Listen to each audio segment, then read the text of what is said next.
Hello mga beshi! For today's video, magluto tayo ng sardinas. Lagyan natin ng sayote. Wala na. Mabubulok na yung sayote ko, kaya iluto ko na.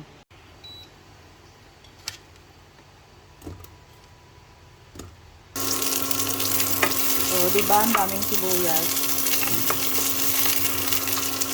Bawang at luya.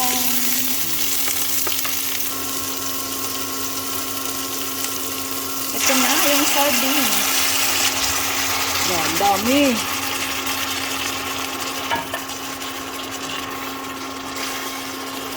One, two, three, four, five, six. Wow, ang daming laman. 7. Oh my God, hindi ko maubos. 2 araw na uulamin. Yan, kumukulo na siya. Lagyan natin yung sayote. Sayote.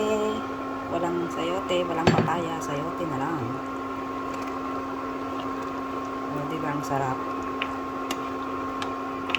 Ang sarap ang ulam ng kunya.